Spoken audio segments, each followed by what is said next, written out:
So we're back again, Tia, Leia, David, and we're still going to continue with Mars. And so, but anyway, so if this is the first time watching one of these videos, of course, go back and see if you can watch 1, 2, and 3 so you can catch up to what we're talking about. Yeah. But if not, and you don't want to, you're still going to get a lot of information. This information that we're talking about is pretty. It's about as far out or far in as you can imagine, and this is about Tia's memories, and we don't even know what to call them anymore. If it's a memory, a dream, a splice, all of the above. So, yeah, all of the above. Timeline, 20 and back, space, soldier, whatever. So there's so many things, so much out there, and and again, as a warning, it's a lot to stretch your mind. I would say a lot of this for me is to help people who are having memories or dreams or whatnot. And so they can feel that you're not alone, and try to understand more. And Tia's going to go as far as she can with some stuff, and if she doesn't know, then she's just going to stop. Certain things I was just asking her about. Well, I'll tell you guys. if I don't know something, I don't know something. Yeah, well, I'm not going to pretend like I don't. Yeah, lay down. A great deal to the nature of the information is that, like, when you have a memory, especially in dream, at least when I have it in dream, it's like I'm reliving it, but you just get these chunks. In fact, some of the information from the information that we're going to go over today, I had this really weird chunk where I didn't even know what I was doing on Mars. I know that it was a stint where I was on errand for the space nuggets. So, like I mentioned before, I would be taken by the space nuggets about once a week.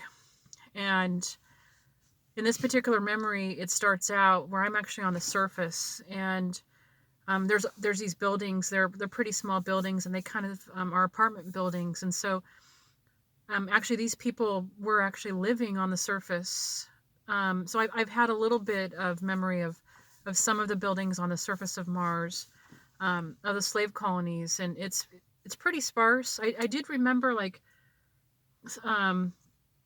a city that's pretty high tech, but that's not these people. This was a slave colony. And then I go into this building and I start to go underground, and I'm staying, or I was visiting with a family, and they're like Arabs, and I'm with this family of there's 3 girls in it, and they're pretty old. I would say at least 18, and one girl got pregnant, and she's just freaking out because they're Muslim. And what also came through with this memory is that the only religion that they allow on Mars is the Muslim faith. And I asked Tia why, and she doesn't know. Yeah, I don't know. I do remember some secret societies, but I wouldn't call those religions, even though they probably are. But I do remember some secret societies being on Mars. But what came through was very strong. The only religion on Mars is the Muslim faith, and these girls were, very much living normal life. They weren't Are they slaves? Were they? Yeah, they're slaves. Okay. And this. Did they have to work during the day? Yeah, they had some sort of job. I don't remember what.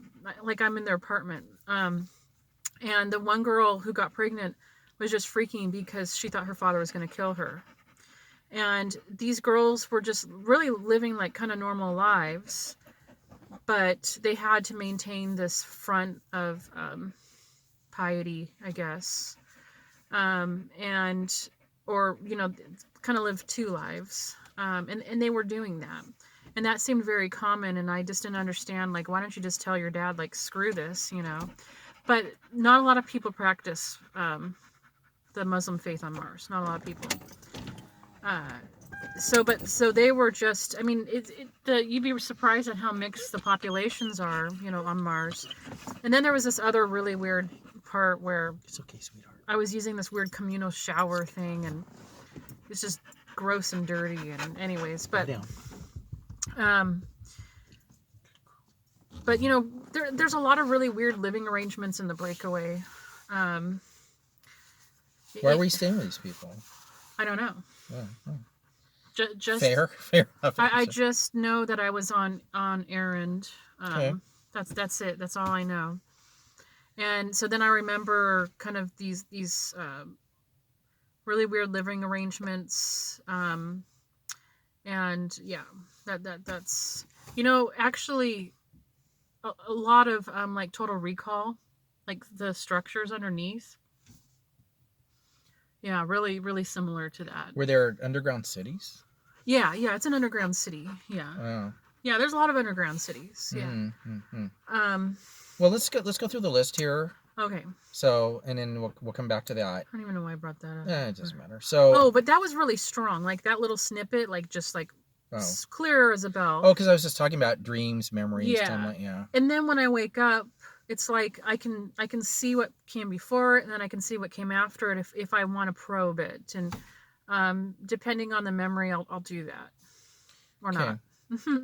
So we have our list here, and we actually did a fair amount last time, but I think that was video 3. So we're on video 4. Yeah. And we're sticking to the theme of Mars, but. So mental probes, I think you talked about it a little bit. Yeah, But how much if you were good, they didn't make you do it as much. If you were not, if you kind of resilient or fought back or whatever. Well, like if you just didn't fall in line. Yeah, well, that's what I mean. If you weren't doing what they wanted you to do, it wasn't even necessarily like you're doing anything bad. Like me falling in love was like a big. Did all the people who controlled you, did they all wear uniforms? Yeah. Always in uniform. There's not people. The authoritarians were never in shorts or street clothes. They always no. No. Can you describe the uniforms? Of that particular era, it's not super clear because this is like early Space Nugget, right? But were they black or gray or green? No, or were they military? They were like jumpsuits, kind of tan. Oh. To match maybe the sand? Sure. Oh, okay. Yeah, maybe. To kind of camouflage. Okay. Yeah, tannish. Oh, yeah. Okay. Very like old military, like big pants, like the way it kind of comes out on the side. Oh, huh. Was there any, do you remember any insignias? Or... I guess that's kind of that's a Nugget thing, the way they have these big blooming pants. So we think that it was created here, but it maybe came from there. What are you saying? When you see some of the old military clothes. Oh yeah, well, I mean that's the thing. You think it started here, but that's the thing with the Space Nuggets. Not to get into the time stuff yet. But... I remember like a big part of what was asked of me by the Americans. Sweetheart, lay down.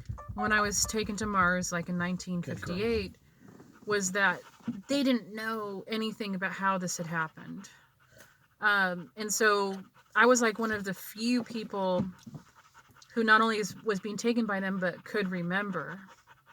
And so that's why it was like, you're like one of the only people who can figure this out. And so that was a big part of like, not just, basically being some type of a spy, but working hard to try and remember. And so I did try and remember a lot. I'm still trying to remember now because I just feel like I've been torn apart, and I want to be put back together again. Well, let me interject. I want to make sure we stay on task here, or on. That's my job. One of them, numerous jobs, is that we talk about the mental probe. Oh, so in that era, like early Mars. So like this is at least very early 1900, if not late 1800s. They would just drill you like. At a maximum, you would get massive drilling for 2 hours once a week. And they asked you everything about your personal life. Like, on Monday, what'd you do? When did you wake up? What'd you eat? What'd you what'd you think? What did you do for your job? What did you do when you got off work? They want to know how many times you're having sex a week, who it was with. They wanted to know what you were thinking about. And they would just like go really deep into it. And I remember when I was good, they really kind of let you off the hook and kind of pat you on the back. And it's real amiable, like for the 1 hour once a month. But when, like for me, when I think I was waking up, because my consciousness is always kind of blending, because I'm always remembering, they were just drilling me. And I remember actually there was one period of time when I was being really productive, and it was because I was in love and I was happy and I was having a lot of sex with this guy. Okay, I'm not going to go into details, but that's when they Please found don't. that's when they found out that somewhere after this, they actually started mandating that you have sex a certain amount of times per week. Well, like that's how much they micromanage you. Okay, so I have a question. Whoa. That's also when they started pairing you up. So I had a question from the past. So, do they want the people to propagate? Do they want? If you're a propagator, they want you to propagate. I wasn't. I was a soldier. So you're designated. So after that makes sense. After they took this guy away, and I started acting out because I was trying to find out what happened to him, where he went, and I got the information where he went and that he had died actually a couple months after he was transferred. They actually paired me up with this guy, and he actually, this is one of the things I was thinking of talking about. He was a real goody two shoe, like company man, like all the way. And they actually wanted to pair you up based on your performance. So if you're gonna you have your metrics, right? A, B, and C, and of course they're always monitoring everything. They're always placing you in some sort of hierarchy. And so they're always trying to create this really competitive environment. So just because of my, who I am, I happened to be good at what I was doing. I was at the top, and they paired me with the equivalent top guy, male, and he was all about it. He was very happy with the pairing. I was totally annoyed with this guy, and I just kept go away, and of course they didn't like that. I wasn't playing ball. And I think that's about the time actually when they removed me from this job, because my personality and my real desires started coming through, and I'm good so long as I think I'm doing what I want to be doing. But as soon as I start doing things I don't want to do, I start breaking through and remembering and all sorts of other things. And so this whole thing made me very unhappy. And I don't have a lot of memories after that. I remember telling this guy, you know what, just leave me the heck alone.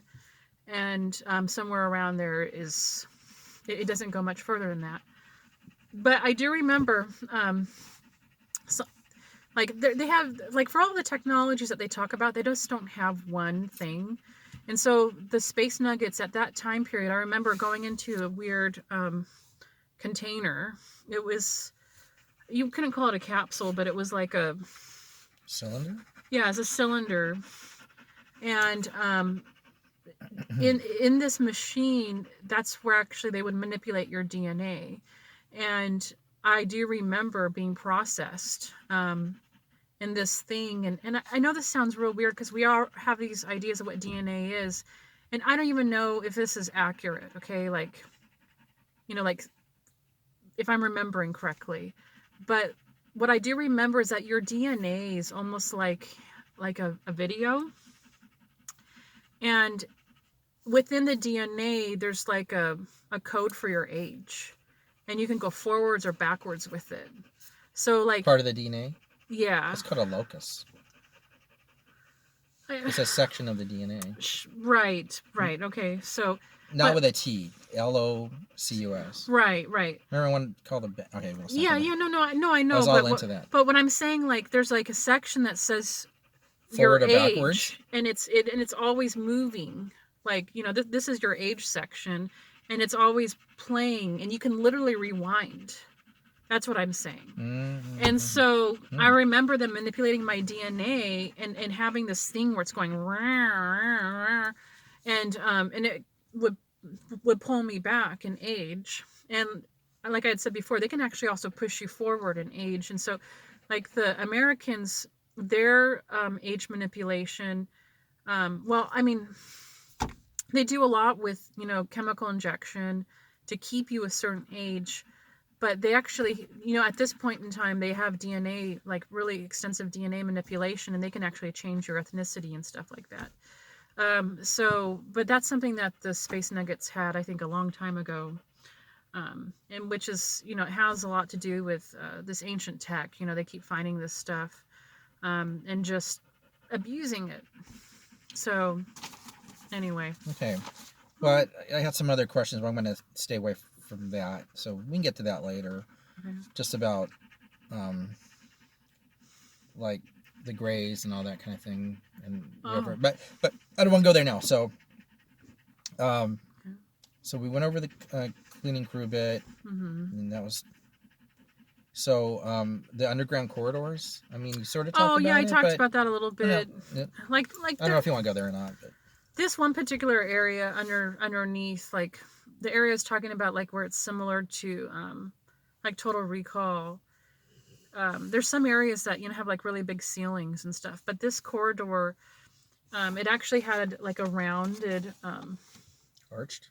Yeah, it was arched. Archway, yeah. And it just went straight for a real long time. You know, there was no deviating from it, and there were rooms off the corridor that people lived in. And I mean, if you want to call this the slum, you know, it definitely was. I don't even know if there was like any plumbing down there. And that's where, like, you know, I have this one real weird memory of these very weird communal bathrooms with showers and stuff. But that's where I remember a lot of disfigured people and just different looking people. So I mean, definitely some alien DNA in there. But these are the people with. I mean, they have absolutely nothing. They're scrounging every day just to stay alive, and it's, you know, this kind of orangey, you know, sand color. But there was one time when I went down there and they had painted it where it was actually like painted with green grass and blue sky. And, you know, the grass went like halfway up the wall. And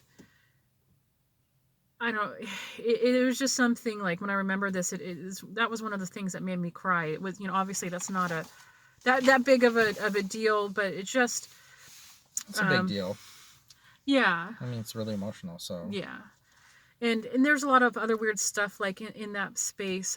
That's actually where I remembered some of the secret societies, because I remember that they kind of take advantage of some of the deformed people, that their self-esteem is really bad, and so that they actually recruit some of them into these secret societies because it makes them feel powerful. And so I remember dealing with some really shady characters, because like I said, they always put me on these weird errands, and you know, he was just in a hood and a cloak, and he would stay like real dark in the shadows as I'm trying to talk to him. And after talking to him for a couple of times, he came forward and I could see that his face was all disfigured. And if I felt like I could, you know, I would kind of probe these people a little bit and say, you know, why are you doing this? You know, like, why don't you fight these people? I was always trying to get information, and even to a certain extent recruit and see where the lines were, where people were at. Because, I mean, it's really hard to walk down this corridor and see all these people suffering. So anyways, and he just laughed. And I don't really know. It's you know, because the people are so flexible, I guess. We do adapt, you know. Even the worst circumstances can become normal, and to him, what he was witnessing, it was just normal everyday kind of stuff. So anyway, so he liked where he was at in life. Yeah. He accepted it. Maybe didn't like well, it. he became a part of a secret society, and he had some sort of technology that made him feel real strong. The ability to go invisible or something like that. He was a little tyrant. He had a little bit of power. Yeah, so I see. Yeah, that's what happens. And he would do things. He would do. Anyways, it doesn't matter. Okay, so ancient city on Mars. Okay, so a disclosure on Blade Runner, the new one. Yeah, the new one. So why don't you tell us about? Did I tell you that that's a Mandela for me? Yeah, because you said it was like in another movie or something. Yeah, I feel like it was in the first Blade Runner, but it's not anymore. It's in the most recent one, and they show it for like 10 seconds.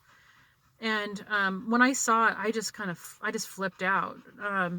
But the ancient city, it's like it's a grand city, and all sorts of art from all sorts of different cultures. And there's a train, and there's a big pyramid building, and they have these huge statues, and those are like in several places on Mars, these really big statues.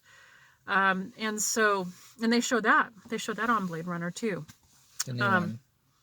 Yeah, the new one. 20 whatever. And that last scene where like he's in a casino or something. I don't remember it. Anyways, that's a building on Mars. That building. In fact, I remember that they have parties there. So like the way the elite here works on Earth is they're all in this loop where they all know what's really going on, and they all think it's fun and games. I mean, a lot of them do. I shouldn't say all of them, because that's the elite here. It's really sketchy.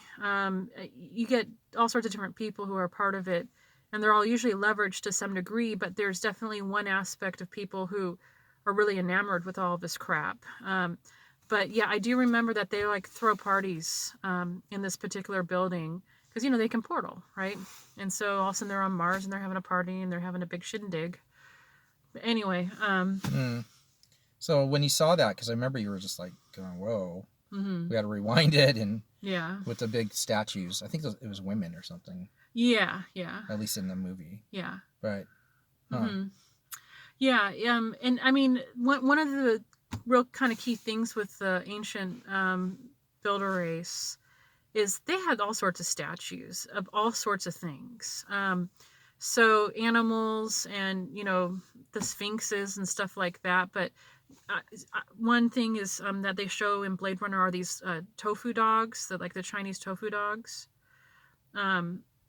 So they had those. I mean, it's like, from what I recall of my memories of the ancient builder race, is that they were a very big, high civilization that was going all across the galaxy and the universe.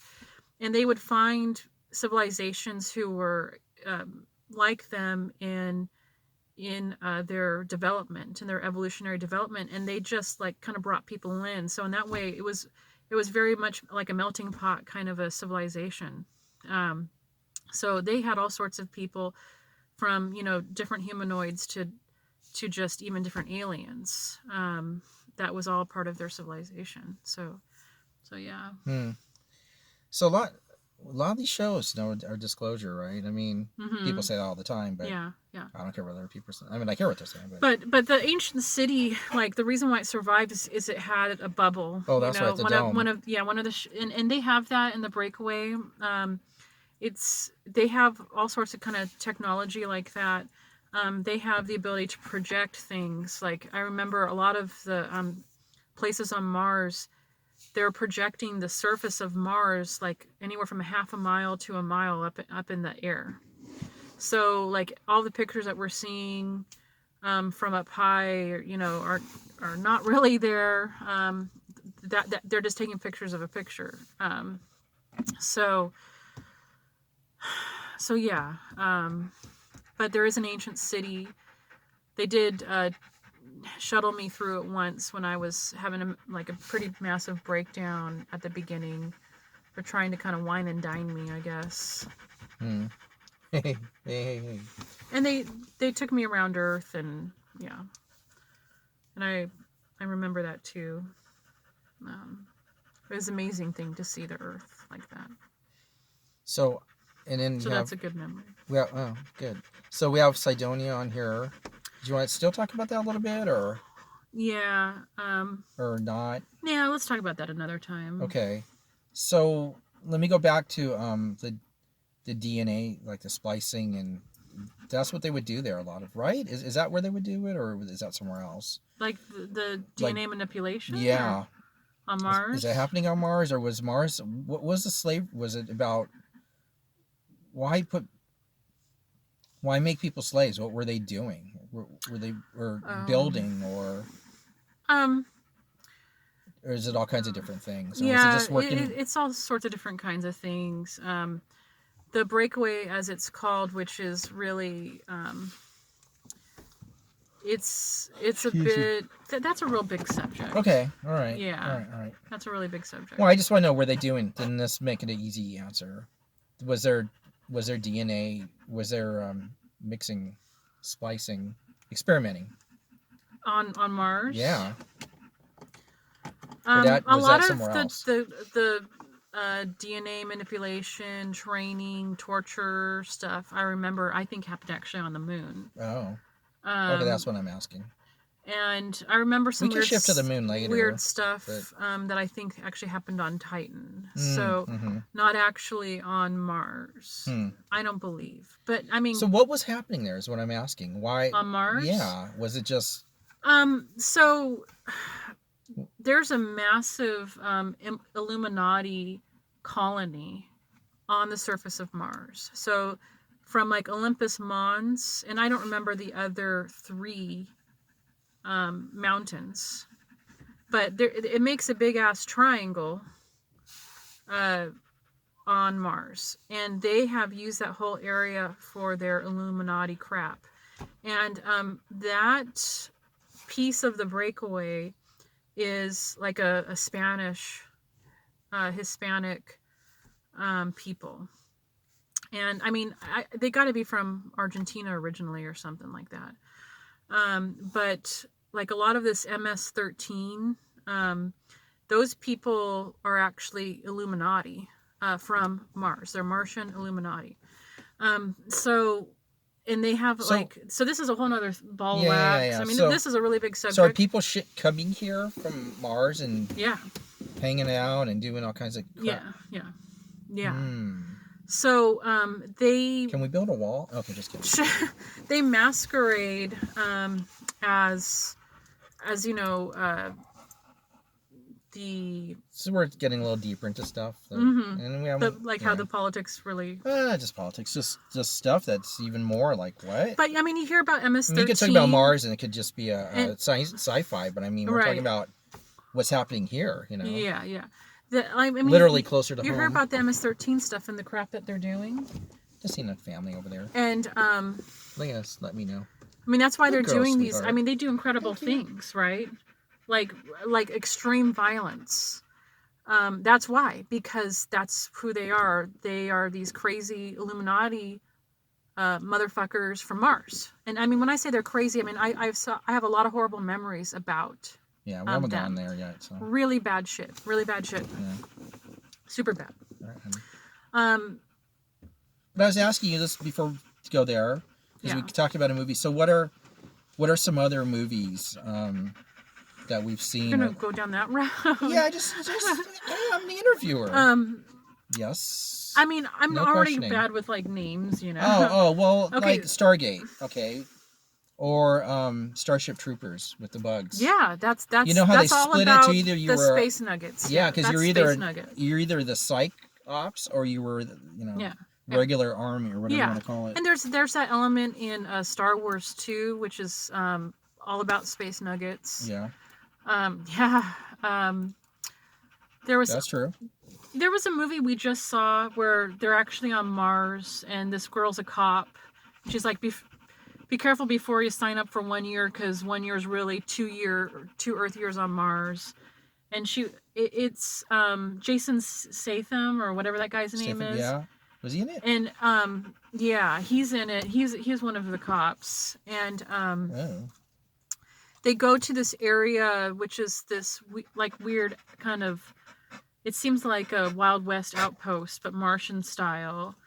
And there's a train, and there's this weird tribe of people, and they're cutting off people's heads and crap like that. Was that the one? All of that, like that whole thing is like. Was that him where he was like an ex mixed martial art thing or something, and he fought? Okay. Yeah, but that whole thing is like sure. All of that. That's well, someone said that what's a movie? Do you know that movie's name? I don't. Okay. I don't. But if he's in it, then you can find it. But yeah. But the female actress, she's this blonde and. Yeah. But wait. The Expanse. Yeah. Sure. Yeah. Why not? One of these people said it's like really close, or it's like they're telling you. Mm-hmm. So I thought that was interesting. Yeah. But I'm just saying, but still, Stargate. I'm asking about Stargate. Yes. Mm-hmm. Yeah. Okay. Mm-hmm. I don't know. It's a real positive spin, you know. Yeah. Like Mars is horrible. Like when I started. I don't know what they talked about on Mars there. I mean, they went to different planets that were horrible. Oh, Total Recall, like totally, like all the way. Totally. Recall. All the way. Yeah. Oh wow. Yeah. Okay. And especially like the Olympus Mons part, you know. I remember when that came out, I was like, is that what Olympus Mons is? It's this massive terraforming device, ancient device, and they're just holding that hostage, you know? So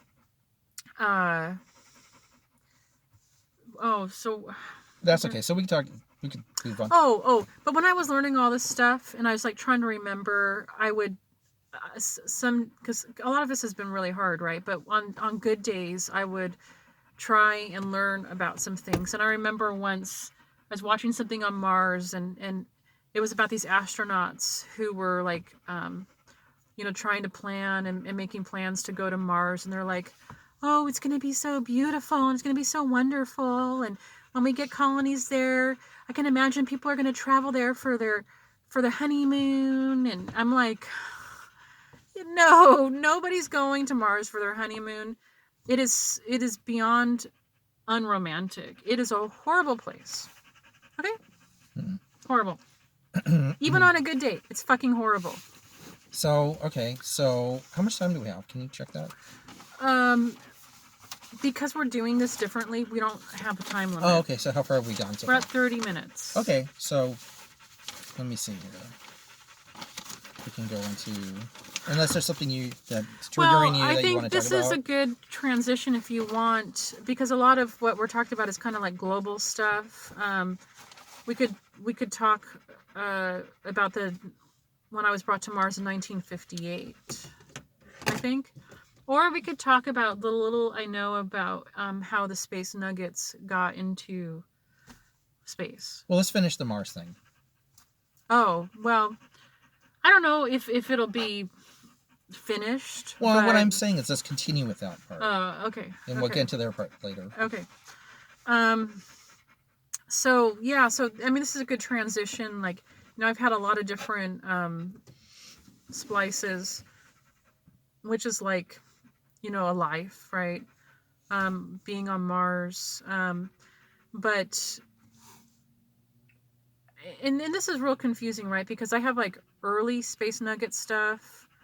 I have later Space Nugget stuff. I have early American stuff. And so, and then I have like later American stuff. And so when I was taken to 1958, I call that actually the later American stuff, because I have a whole slew of memories where I'm like fighting in World War I and World War II, I believe. I'm in the Endicott type forts on Earth. And, I'm just living in this really early time. There's a lot of weird stuff where I'm a kid and I'm underground and I'm talking to a Minotaur. I remember another time, I think that is from that is, I remember experiments with American astronauts with alien females of other Earths, kind of like the white, the tall, the Swedish looking aliens. And they look Swedish, and they're very telepathic. but they did experiments with these women and with the American astronauts to try and, I believe, create telepathic children. But they lived underground, so there's a really weird chunk of that stuff. And so all of that is like something else. So anyway, so then I have a really big chunk where I was taken when I was like 16 years old, like 16 and a half, to Mars. And like I had mentioned before, I was a telepath / high technology interfacer. And I had this really high-end skill that I didn't remember at all how to do or how to use. And that was one of the games, that the Space Nuggets did, that they actually completely wiped my memory of my abilities in doing this. And so I had to go through this process remembering and training, and that lasted about 2 years. And the reason why I'm like able to pinpoint, like, it was 1958, because I have a memory where I'm yelling at my boss and I'm like, it's 1960? I've been here for 2 years. That's what I'm saying. I was yelling at him. And so that's how I pinpoint 1958. And then how I pinpoint, like, when that base was really established by the Americans in the early 40s, is that in the relationship that I had after that, my first relationship on Mars, I was talking with my boyfriend, and we were having a problem. And he's like, "Do you understand that before you even got here, I had been here for 17 years?" That's one thing he's saying to me. And so, What? I don't know if I should disclose, that your role in all of this. Yeah, I don't care. Okay. I was gonna ask you about when you were cold on that ice, or we were on a mission somewhere. Yeah, I think that was a training mission at one point, and I would go on these, because I mean, I when I say I didn't know anything, I didn't know jack squat. I didn't know anything about military life and that kind of skill set, much less being an empath. And so for like a good 2 years, I was being trained, and if there was like a tiny mission, a small mission where it was just going to be for a couple of hours, I get brought along. And even wearing my suit. So that one time we got caught, the portaling system stopped working that we had used. And we had to wait till a shuttle came to get us, but it took like several days for some reason.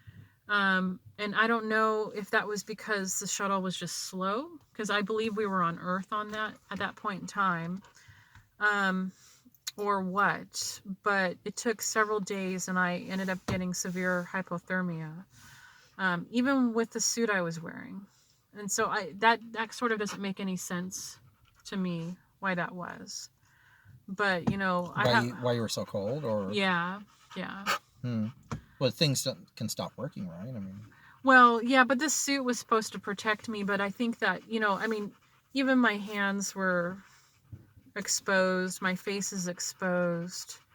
I think we were like in Tibet or something. Like, we were in an area that was super cold. We had no heat. We were in this weird shack thing, so we actually had shelter, but it had open windows and an open door, and we were able to build a fire. But even then, I think we were stranded for like 3 days, and I ended up getting really, really, really, really sick. I think that was about a year into my training, or thereabouts. Okay. So anyways, that's just a fun story. All right. Well, where else do you want to? Yeah, so so in 1958 I was taken, um and I trained for a couple of years. I got lots of stories about that, and yeah, I don't know. You want to go down one of the stories? You want to kind of call it for tonight and we come back and Maybe we don't go down that road just now. I mean, that's a real long, I mean, a good portion of my memories are from that period of time, which lasted for a very long time. And I mean, one angle to all this time travel crap is I believe actually I'm still serving. So, you know, I've done this time loop thing. And so, yeah, I mean, that's a whole nother ball of wax. Right. I mean, you're the interviewers. Oh, well. I think he's pooping out. I'm not pooping out. No. I think we should call it for tonight, and then we're going to restructure what we want to talk about and kind of things that I want to ask you, but I don't want to blindside you. So, so I want to restart the framework that we kind of set out. We kind of hit the end of our first framework. Yeah. And I mean, there's more. It's your show, so you can do as much as you want. But we don't have to tell. I mean, you can go as far as it doesn't all have to come out at once. Like this whole, you said there's like a lot. There's so much during that time. Yeah, I get that, and I mean, I don't know if you want to tell it all or if this is what people want to hear. I mean, this is for you. Do what you want. Someone doesn't want to hear it, they don't want to hear it. But just what you feel that you need to, So maybe we need to reframe. Yeah, I mean, this is a good, like closing to a first chapter, I guess. I think so. I think it's good. Yeah, then I want to talk to you about some different stuff that I want to do. Overview. Yeah. But, the thing is, we haven't talked much about comments and whatever may come our way, but, we're not going to put up with any nasty or anything rude. This is just about putting out information if you want to hear it, or to help people if you want to even contact. And I wrote something about that. Did you? On the first video that I published. All right. And what's strange is I just published the second part 2 today, and the first video was not visible. So it was published but not visible. Okay. And it said it needed to be processed, and it said it had been 100% processed, but it wasn't visible. So, whatever. But yeah, I mean, basically what I had said in that post is that one thing people need to be aware of is that any attacks that might show up against me are really attacks on you, the viewer.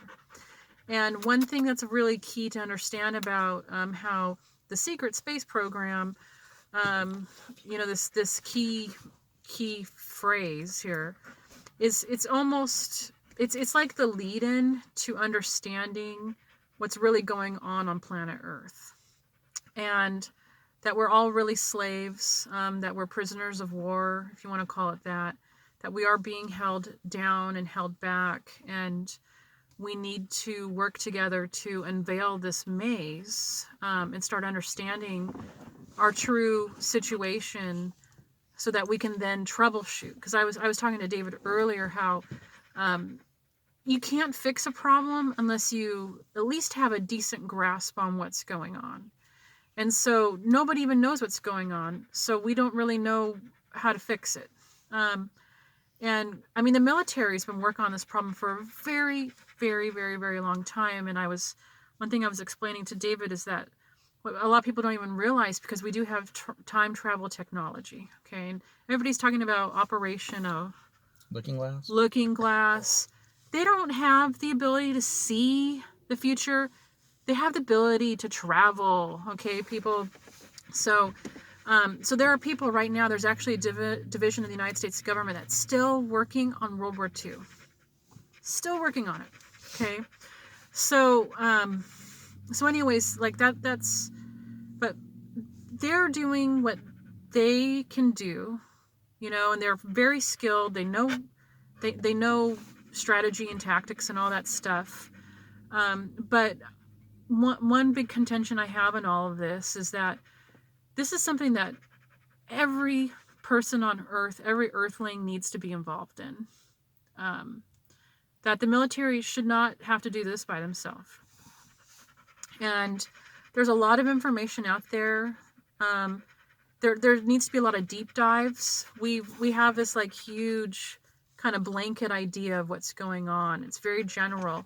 We really need some like deep dives into some of this stuff,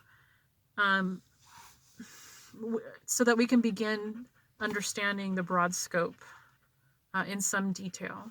And that's something that people can do. But there's a lot of stuff to the nature of reality and being positive and visualizing really promising futures, the future that you want to live, and all sorts of angles to that. But for me to interject, yeah, is because my big thing is, you could say, security and self-defense and being prepared, and that's self-sufficient, right? Being able to protect yourself and sustain yourself. And, and not, like you're saying, even like the military can't do it all. They're just people.